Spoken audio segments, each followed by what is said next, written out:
বাবু করে যুবক মানে বোঝেন না, যারা ইয়াবা ফেন্সিডিল গাঁজা মদ খায়া গাছক ধাক্কা মারে কয় ভাইজান সাইদ দেন, আছে না নাই? বাড়িতে যায় বলে বউ দরজা খোল, কথাকে বোঝেন নাই? বউ যখন দরজা খুলে দিয়েছে কয় মা এত দেরি করলি কেন? বউ তখন থেকে বলে কি ব্যাপার আমার মা কইলি কেন? কয় আজকে একটু বেশি মাল খাচ্ছি, তুই মা না বউ বুঝতে পারতেছি না। এরকম মাতাল আছে না নাই? কিছু কিছু ছেলে পেলে আছে সন্ধ্যা হলেই ঘরে দরজা বন্ধ করে জিকির করে ইজ্ঞাবা ইজ্ঞাবা ইজ্ঞাবা। মা বাবা চিন্তা করে বাবা এটা কিসের ট্যাবলেট, জ্বর সর্দি গলা ব্যথা, কয় কিচ্ছু বোঝার দরকার নাই, টাকা দে নইলে তোর মাথা ভাড়াবো। এরকম ইয়াবা খোর আছে না নাই?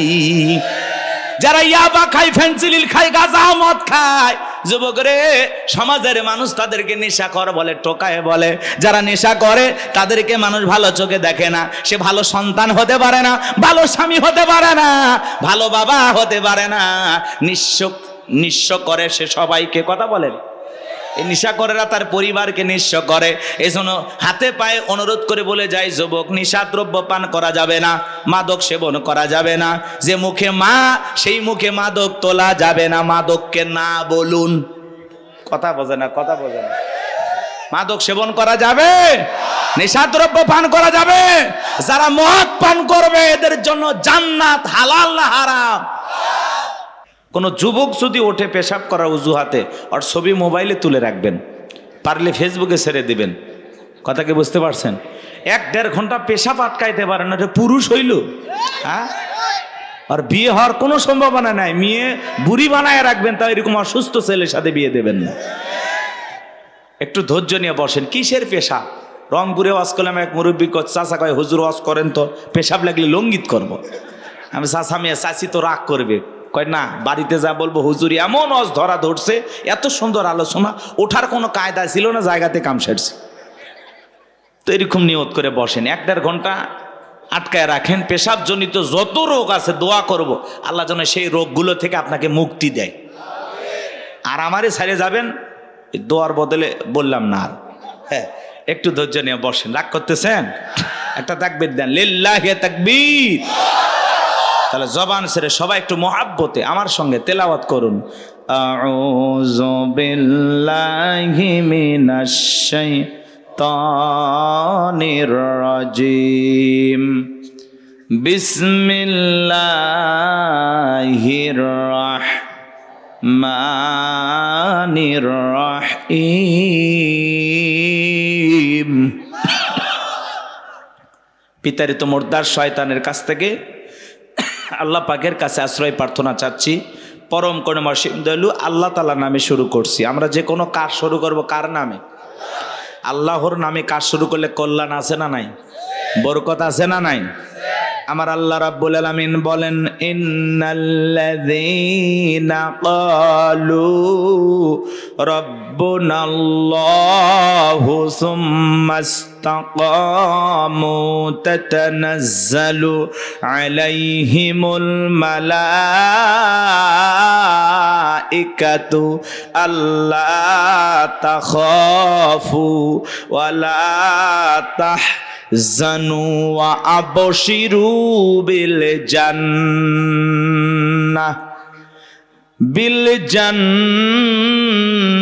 জান্নাতিল্লাতী কুনতুম তুআদুন।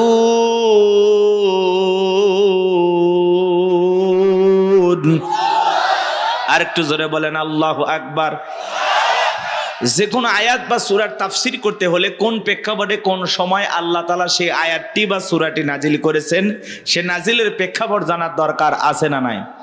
আরবিতে বলা হয় শানে নজুল। যদি শানে নজুল আলোচনা করা হয় তাহলে তাফসীর বুঝতে সহজ হয়। আল্লাহ তাআলা তার হাবিবের উপরে কোন প্রেক্ষাপটে কোন সময় আয়াতে কারিমাগুলো নাজিল করেছেন একটু কি জানার দরকার আছে না নাই? আমি কি একটু তুলে ধরবো? কষ্ট হবে না তো ইনশাআল্লাহ? তাকবীর দেন, লিল্লাহি তাকবীর। সম্মানিত ভাইয়েরা আমার, বিশ্বনবীর প্রিয় 2 জন মানুষ মাত্র 3 দিনের ব্যবধানে মারা গেলেন। চাচা আবু তালেব মারা গেলেন, আম্মা জান খাদিজাতুল কুবরা রাদিয়াল্লাহু তাআলা আনহা মারা গেলেন। 2 জন মানুষকে হারিয়ে ব্যথিত হৃদয় নিয়ে নবী চলে গেলেন তায়েফে কালেমার দাওয়াত দিতে। তায়েফের মানুষেরা নবীজির দাওয়াত গ্রহণ না করে নবীকে পাগল বলে পাথর নিক্ষেপ করা শুরু করলাম। বৃষ্টির মতো নবীজির দেহের ওপরে পাথর নিক্ষেপ করলো বাজান। পাথর মারতে মারতে এক পর্যায়ে নবীজি জমিনের উপরে শুয়ে পড়লেন। এত পাথর মেরেছেন, পাথরের ভিতরে নবীজির শরীরটা ঢেকে গেছে।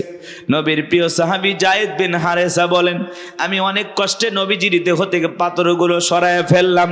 নবীজির যখন জ্ঞান ফিরে আসলো, নবী ডেকে বলে, যায়েদ আমার একটু ওযু বানায় দাও, একটু নামাজ আদায় করব। হযরতে যায়েদ ডেকে বলেন, আমি যখন নবীজির পা মোবারক থেকে জুতা খুলতে গেলাম, আমি তাকায় দেখি নবীজির পায়ের ভিতরে রক্তগুলো জুতার উপরে জমাট বেঁধে আছে। আমি অনেক কষ্টে নবীজির পা মোবারক থেকে জুতা খুললাম। নবীজি নামাজ আদায় করলেন। আসমান থেকে জিবরাইল এসে বলে, নবী, যে তায়েফের মানুষের আপনার দেহের উপরে পাথর নিক্ষেপ করেছে, একটা বার অর্ডার দেন গো নবী, পাহাড় চাপা দিয়ে তায়েফের মানুষকে জনমের মতো ধ্বংস করে দেওয়া হবে। আমার নবী দেখে বলে, ও জিবরাইল, তুমি যদি তায়েফের মানুষদেরকে পাহাড় চাপা দিয়ে ধ্বংস করে দাও, আমি কার কাছে কালেমার দাওয়াত পৌঁছাবো? আমি তায়েফের মানুষদেরকে মাফ করে দিলাম, ওরা না চিনে না জেনে আমাকে পাথর মেরেছে, আমার আল্লাহকে জানায়া দাও, আমার আল্লাহ যেন তায়েফের মানুষদেরকে মাফ করে দেয়। কেমন দয়ার নবী, মায়ার নবী বাজান, প্রতিশোধ গ্রহণ করেন না, মানুষকে ক্ষমা করতে ভালোবাসেন, রাহমাতাল লিল আলামিন। নবী চলে আসলেন মক্কায়। 19 দিন পর্যন্ত আসমান থেকে আর জিবরাইল আসে না, নতুন কোন আয়াত বা সূরা নাজিল হয় না। কাফেররা সমালোচনা শুরু করে দিল, ও নবীর প্রিয় সাহাবীরা, কি ব্যাপার, তোমাদের নবী তো নতুন কোন আয়াত বা সূরা পাঠ করে আমাদেরকে শোনায় না, নাকি তার উপরে যে জিন ভর করেছিল সেই জিনটা বিদায় নিয়েছে? জোরে কন্যা নাউজুবিল্লাহ। ডেকে বলে, নবীর সাহাবীরা, তোমাদের নবী তো নতুন কোন আয়াত বা সূরা পাঠ করে শোনায় না, নাকি তার আল্লাহ তাকে ভুলে গেছেন? জোরে কন্যা নাউজুবিল্লাহ। এইভাবে তারা সমালোচনা শুরু করলো। সাহাবায়ে কেরাম মনে মনে কষ্ট পায়, কিন্তু বিশ্ব নবীর কাছে যা কেউ প্রকাশ করতে পারে না। তখন আল্লাহ রাব্বুল আলামিন 19 দিন পরে জিবরাইলের মাধ্যমে এই পাওয়ারফুল আয়াতি কারিমাগুলো নাজিল করলেন। বলুন আল্লাহু আকবার। আমার আল্লাহ রাব্বুল আলামিন জানিয়ে দিলেন, ইন্নাল্লাযীনা ক্বালু রাব্বুনাল্লাহ,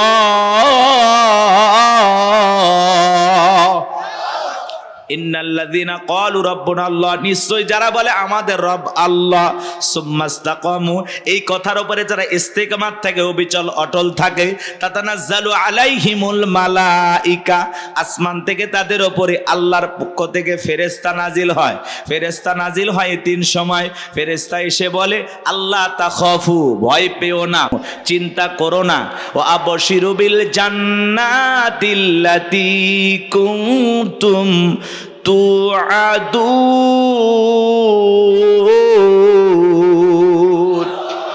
যে জান্নাতের প্রতিশ্রুতি, যে জান্নাতের ওয়াদা তোমাদেরকে দেওয়া হয়েছে, সেই জান্নাত পেয়ে তোমরা আনন্দিত হও, সেই জান্নাত তোমরা গ্রহণ করো। বলুন আল্লাহু আকবার। এটা হলো সম্মানিত ভাইয়েরা আমার, দিল দিয়া কথাগুলো বোঝার চেষ্টা করবেন বাজান, মন খারাপ করবেন না।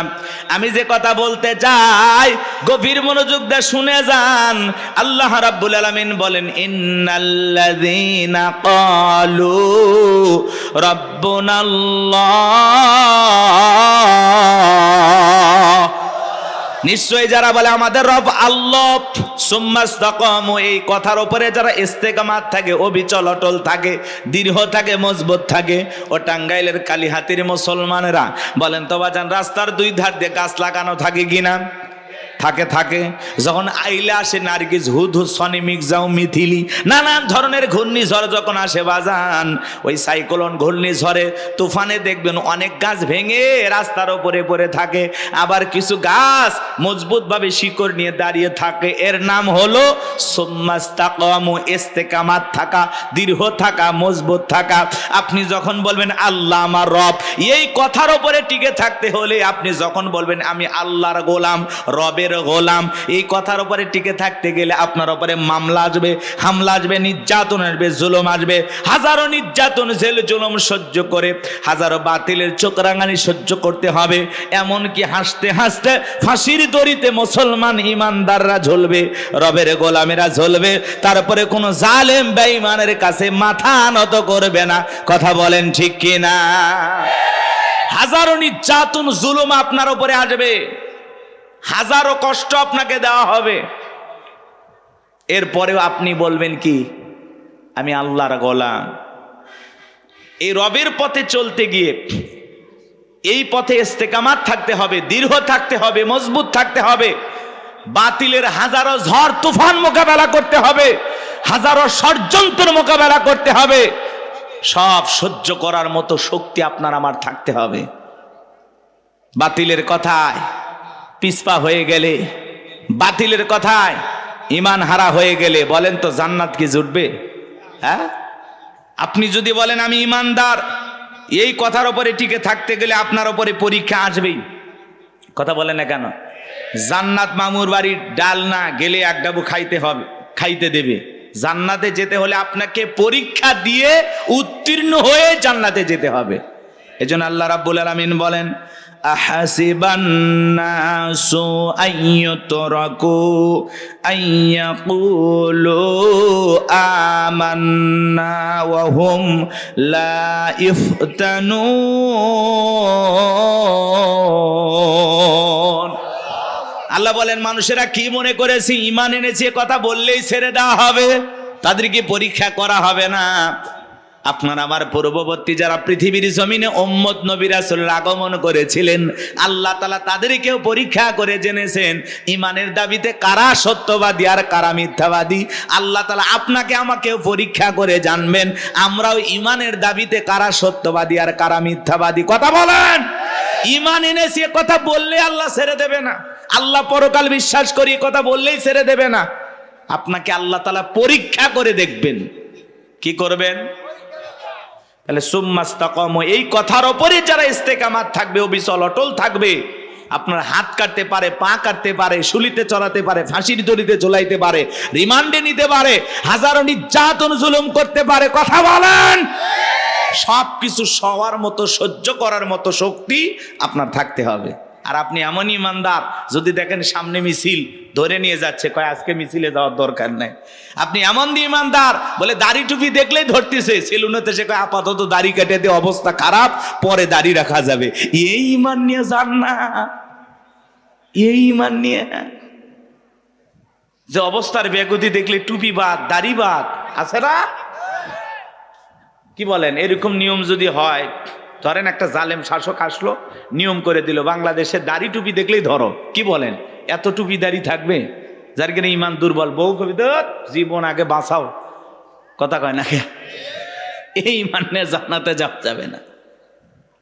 একটা সুন্নতের জন্য আপনি জীবন দেবেন, কিন্তু সুন্নত ছাড়া যাবে নাকি?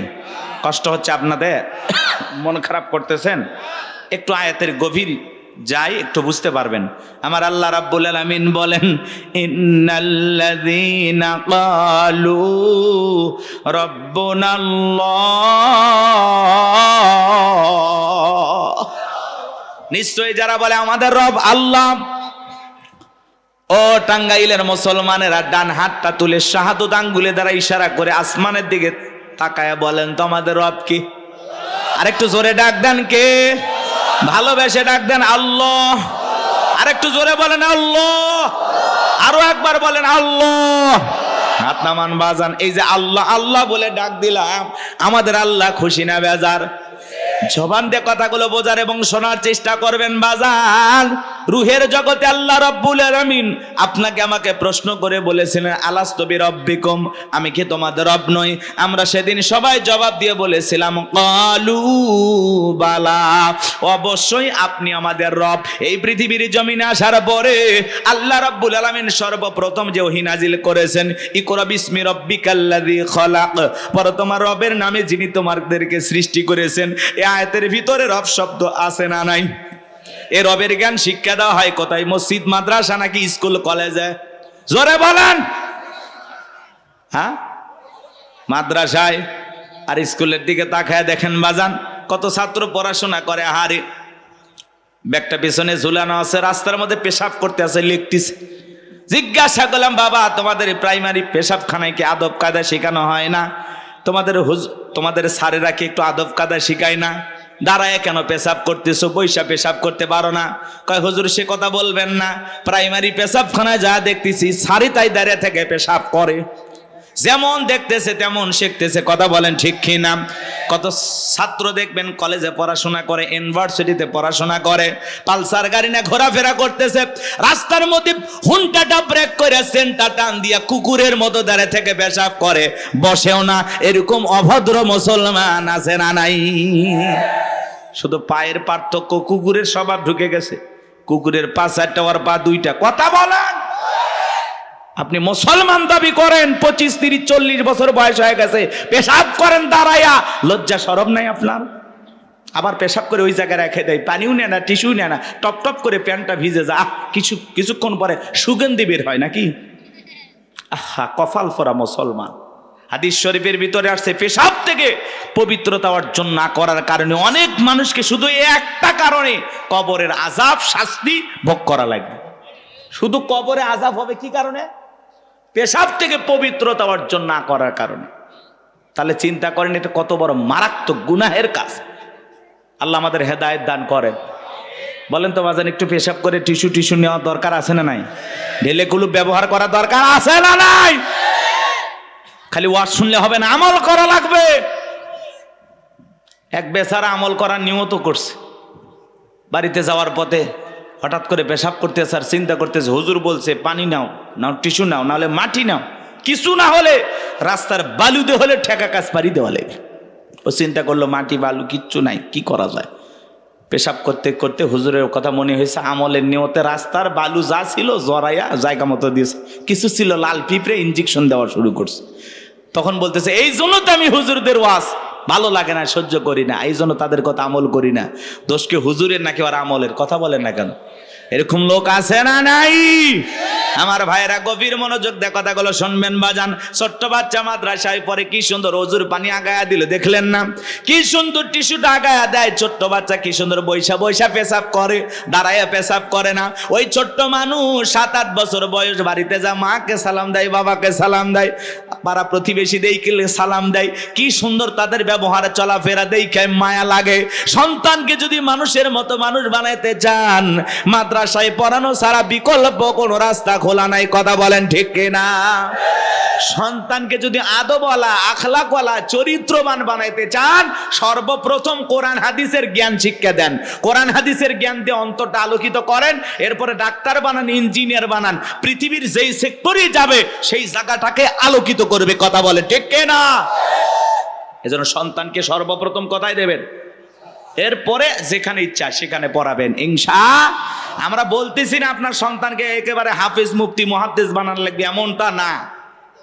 ডান হাতেরও দরকার আছে, বাম হাতেরও দরকার আছে, হুজুরেরও দরকার আছে, ইঞ্জিনিয়ার ডাক্তারেরও দরকার আছে। কথা বলেন। একটা নারীর সিজার করা লাগবে, আমি গোলাম রব্বানীকে দিয়ে হবে? কথা কয় না। লাগবে কি? ডাক্তার। আমি হুজুর কতটুকুই পারি, একটা পানিতে ফু দিয়ে পানি ভরাই দিতে পারি, ও দিয়ে কাজ হইলে হইলো, না হইলো না হইলো। এসব ডাক্তারের দরকার আছে না? না। বিশাল একটা বিল্ডিং বানাবেন, কি লাগবে? কথা কয় না গো। সবেরই দরকার আছে, এজন্য আমরা বলতেছি না। কিন্তু যদি ছোটবেলায় মাদ্রাসায় পড়ে, ডাক্তার হলে আদর্শ ডাক্তার হবে, ডাক্তার নামের কষাই হবে না যে কেসি গজ ভিতরে রেখে সিলাই করে দিবে। কথাকে বুঝতে পারছেন? ওইরকম ডাক্তার হবে না। এজন্য সন্তানকে মাদ্রাসায় পড়াইতে হবে। পারবো তো ইনশাআল্লাহ? সন্তানদেরকে দিন শিখাবো, ছেলে হোক মেয়ে হোক, সর্বপ্রথম কোরআন সুন্নাহর জ্ঞান তাদের ভিতরে ঢুকাবো। এটা অভিভাবক হিসাবে আমাদের দায়িত্ব। আর সন্তান যদি মাদ্রাসায় পড়ে, ওরে কি নামাজের ওয়াজ আর করা লাগবে? নাকি উল্টো এসে বাড়িতে বাবা মার কাছে নামাজের ওয়াজ করে, আব্বু আমারে মাদ্রাসায় পড়াও, তুমি নামাজ পড়ো না?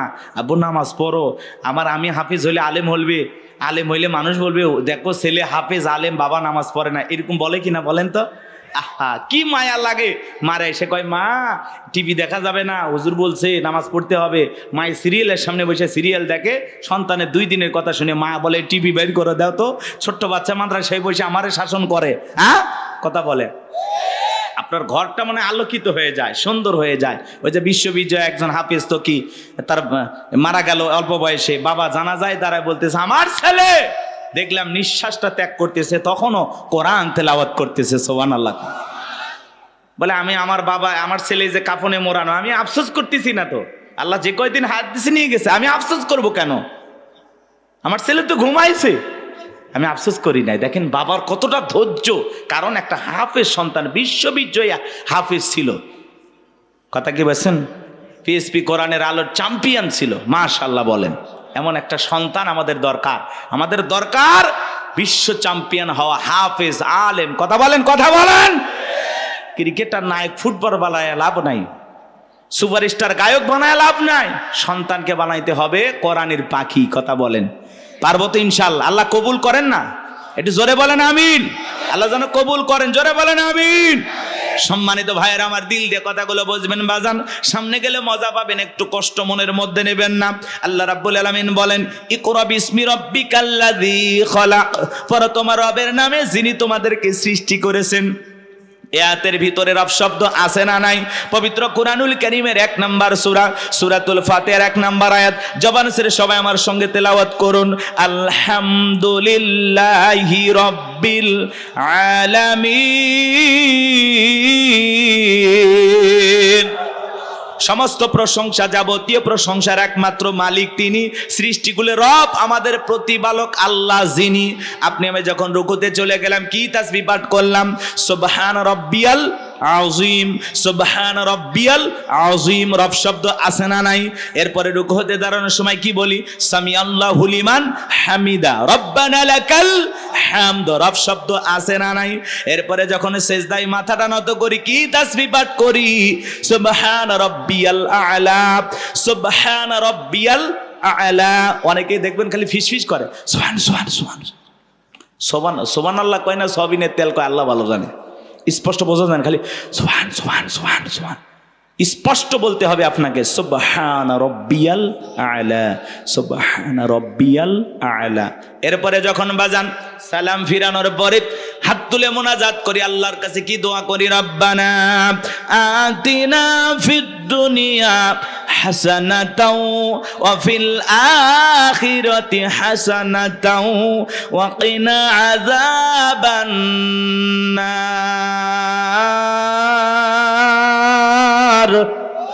সূরা বাকারার 201 নম্বর আয়াত। আল্লাহর কাছে ডেকে বললাম, হে আমাদের রব, আমাদেরকে দুনিয়ার কল্যাণ দান করো, ওই আখিরাতের কল্যাণ দান করো, ওই কঠিন জাহান্নামের আগুন থেকে আমাদের মুক্তি দাও। তাহলে ইহকাল পরকালের কল্যাণ দেওয়ার মালিক কে?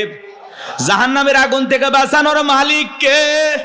পবিত্র কোরআনুল কারীমের ভিতরে 114টা সূরা আছে, সর্বশেষ যেই সূরাটির নাম হলো নাস, তার 1 নাম্বার আয়াত, কুল আউযু বিরাব্বিন নাস। এই আয়াতের ভিতরেও রব শব্দ আছে না নাই? এ বাজান গো আমার, আপনি আমি যেদিন মারা যাব, মসজিদের মাইকে যেদিন এলান জারি হবে, এই গ্রামের অমুক ব্যক্তি বেঁচে নাই, ইন্না লিল্লাহি ওয়া ইন্না ইলাইহি রাজিউন। আপনার আমার মৃত্যুর সংবাদ শোনার পরে স্ত্রী কেঁদে বলবে স্বামী নাই, ছেলে কেঁদে বলবে বাবা নাই, মেয়েটা কেঁদে বলবে বাবা নাই, পিতামাতা বেঁচে থাকলে বলবে কলিজার ধনটা হারাইলাম। আত্মীয় স্বজন সবাই আপনার আমার জানাজায় আসবে শেষ বিদায় দেওয়ার জন্য। বাজান আমার, ওই দামি বিল্ডিং বানাইছেন, দামি বাথরুম বানাইছেন, কোথাও আপনার জীবনের গোসলটা হবে না। এমনও মানুষ আছে কোটি কোটি টাকা দিয়া সুন্দর করে ওয়াশরুমটা বানাইছে। কথা কয় না? কি ভিআইপি কারবার! জীবনের শেষ গোসলটা ওই দামি টয়লেটে হবে না। কথা বলেন না কেন? ওই 4-5 কোটি টাকা খরচ করেছেন, ওই জায়গায় হবে না বাজান। ওখান থেকে বের করে চোখের উপরে শোয়া মশুরি টাঙাইয়া দেখে রঙিন পোশাক কইলা বড়ই পাতার গরম পানি দিয়া গোসল করাবে, আতর সুরমা লাগায় জনমের মতো সাজাবে, সাদা কাফনে চকলেটের মতো মোড়াইয়া মসজিদের কাটিয়াতে তুইলা 4 জন বরযাত্রী দইরা 1 পা 2 পা করে কবরস্থানে নিয়ে যাবে। ওই কবরে 3 জন ব্যক্তি নামবে বাজান লাশটা রাখার জন্য। মনে হবে রায় বুঝি সাথী, কিন্তু না, কবরে লাশটা রেখে মুখটা কেবলে মুখী কইরে একে একে সবাই উঠে আসবে। ওই কবরে থাকা ব্যক্তি কবরে শুয়ে থেকে দূরাকাশ একটু একটু দেখতে পাইবে। এরপরে যখন বাঁশের বিছানা বিছায়া দেবে, ছিদ্রগুলো দিয়ে হালকা একটু আলো কবরে প্রবেশ করবে। এরপরে যখন মাটি চতুর্দিক দিয়ে দিয়া যাবে বাজার, ওপরে যখন মাটির চাপা দিয়া দেবে, কবরটা হয়ে যাবে ঘোর অন্ধকার। কবরে রেখে আত্মীয় স্বজন, বন্ধু বান্ধব, ছেলে মেয়ে সবাই চলে আসবে। কবরে থাকা ব্যক্তি ওদের পায়ের আওয়াজ শুনতে পাবে, চিৎকার মেরে ডেকে বলবে, আমাকে একা রাইখা যাও না, আমাকে সঙ্গে নিয়ে যাও। কবরে থাকা ব্যক্তির চিৎকার দুনিয়ার কেউ শুনতে পাবে না। আমার নবী বলেন যে কবরে চলে গেল তার চাইতে অসহায় আর কেউ নাই।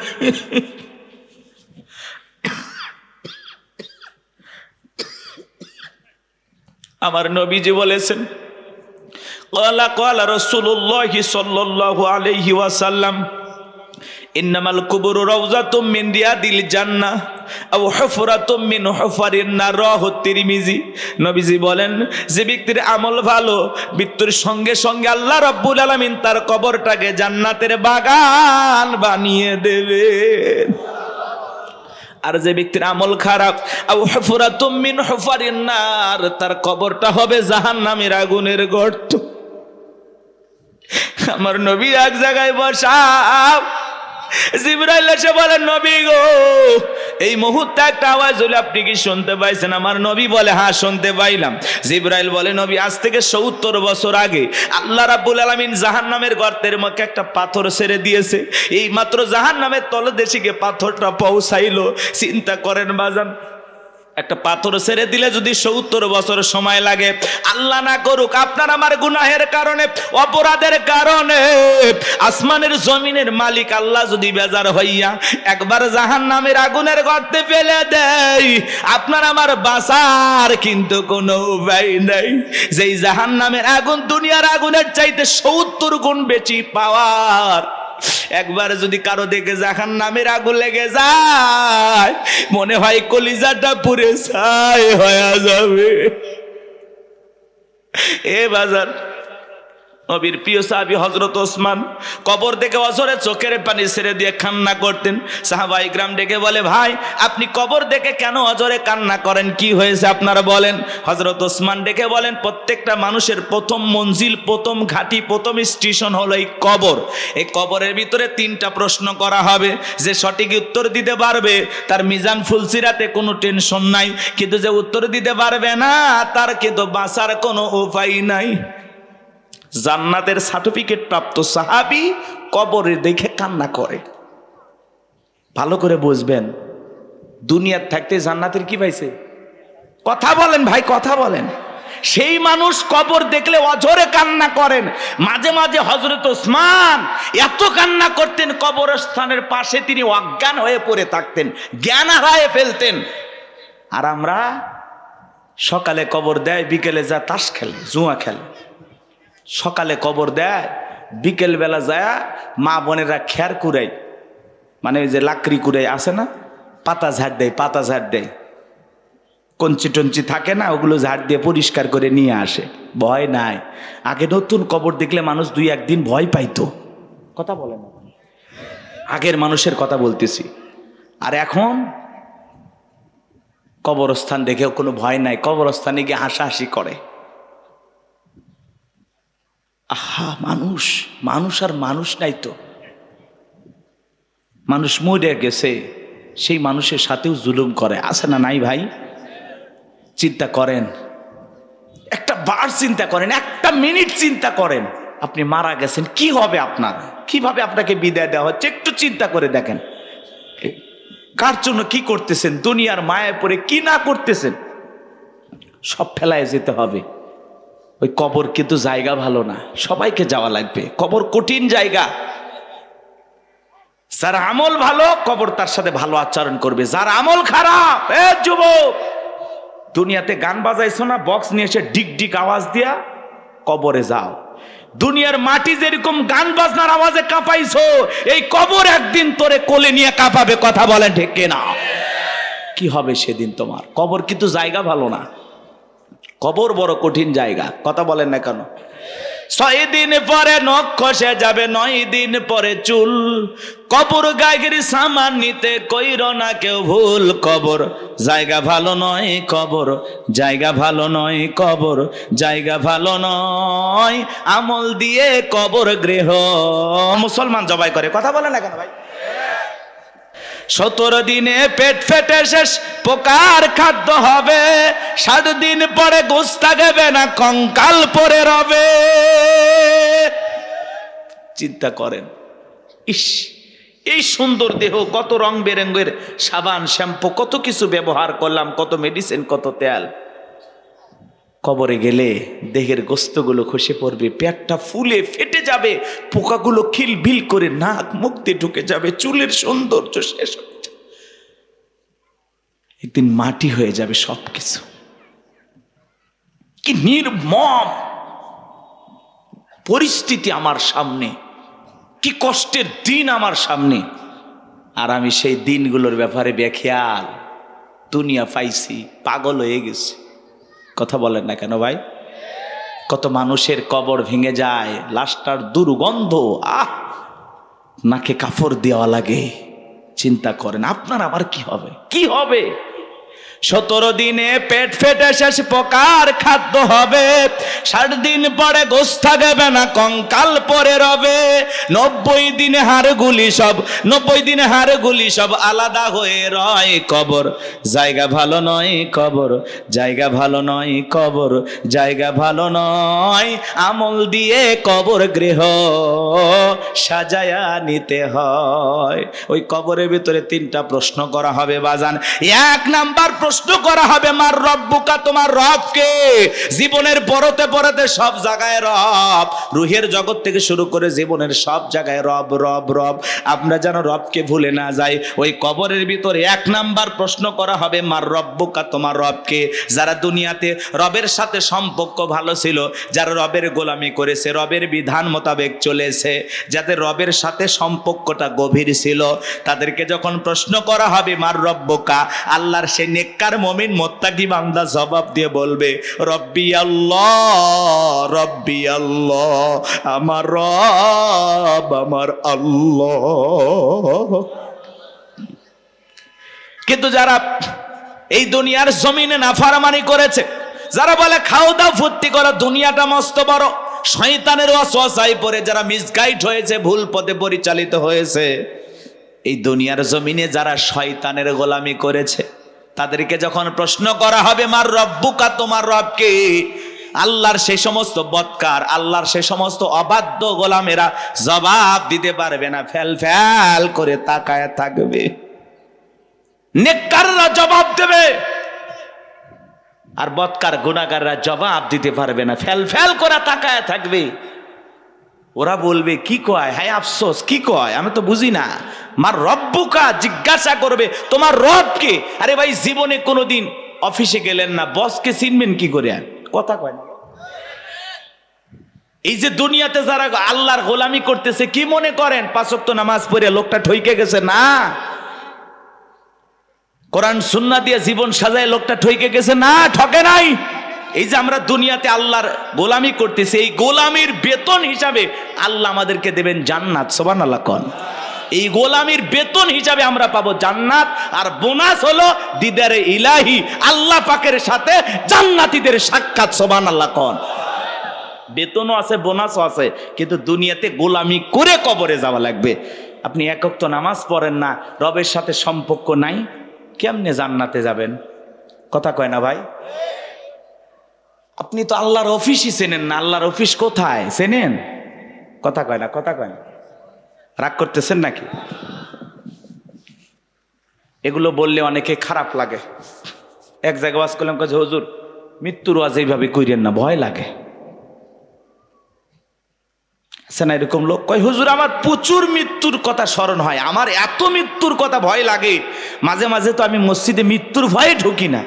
আমি এটা আবার কেমন কথা? কয় হুজুর মসজিদে ঢুকতে যদি লাশ বহনে খাটিয়া, এইটা দেখে আমার এত ভয় লাগে, এই ভয়ে আমি মসজিদে যাই না। এটার নাম কি মৃত্যুর ভয়? কথা বলে না কেন ভাই? কিছু মানুষ আছে কবর খোঁড়ে, বলে না যে আমি 70টা কবর খুঁড়ছি হুজুর, 80টা কবর খুঁড়ছি। আবার পাশের আর একজন লোক কয় হুজুর যে কবর খোঁড়ার কথা বলতেছে, ও আবার যার কবর খোঁড়ে, যে মানুষটা মারা যায় তার ছেলে মেয়েকে বলে, এই তোমার বাবার যে কবর খুললাম 2 প্যাকেট সিগারেট তো দিলে না। ও যদি 80 লক্ষ কবর খোঁড়ে, কবর কি, কবরে কি হতে পারে এই বুঝ কি আর দিলের ভিতরে আসবে ভাই? কথা বলেন, আসবে? আমাদের অবস্থাটা এমন হয়ে গেছে, কিসের আমল করব হুজুর? দুনিয়া তো মস্ত বড়, রং তামাশায় আসি ব্যস্ত, রঙিন চশমায় দুনিয়ার সব চাকচিক্য সুন্দর লাগতেছে, একটু গান বাজনা আমোদ প্রমোদ হই হুল্লার, কথা কয় না কেন? হাজি মানুষ হজ করে আসছে, নাতনির বিয়া, বক্স বাজতেছে, কন্ট্রোল করতে পারে না, হাজি পর্যন্ত ডান্স দিয়ে করছে লঙ্গি ডান্স। হাজি হাজি হজ করে আসছে, কথা বাস্তব না অবাস্তব, মিথ্যা না সত্য? এরকম আছে না বাজান? মানে আবেগের ঠেলায় আমরা গুনাহ করতেছি, গুনাহ নাকি আবেগে হয়ে যাচ্ছে। আল্লাহ এরকম আবেগ থেকে আমাদের হেদায়েত দান করেন, এটা জোরে বলেন না আমিন। কষ্ট পাচ্ছেন আপনারা? তাহলে কবরের 1 নাম্বার প্রশ্ন, মার রব্বুকা, তোমার রবকে, উত্তর দিতে পারবে তারা আল্লাহর মুমিন, মুত্তাকি, নেককার বান্দা যারা। উত্তর দিতে পারবে না কারা? আল্লাহর গুনাহগার, বদকার, অবাধ্য গোলাম যারা। কথা বলেন ঠিক কিনা? তাহলে আমরা নেক আমল করে আল্লাহর প্রিয় গোলাম হয়ে কারা কারা কবরে যেতে চায় হাত তুলে দেখান। আল্লাহ আমাদের সবাইকে নেক আমল করা তৌফিক দান করুন। চিল্লা বলুন আমিন। আর একটু জোরে বলুন আমিন। হাত নামান। ওয়াজ কি শেষ? এইবার দেখেন খেলাটা কোন দিকে যায়, এদিকে খেয়াল করেন। কষ্ট পাইছেন?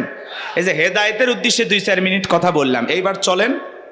আল্লাহ রাব্বুল আলামিন বলেন, ইন্নাল্লাযীনা ক্বালু রাব্বুনাল্লাহ, নিশ্চয়ই যারা বলে আমাদের রব আল্লাহ। আমাদের রব কে?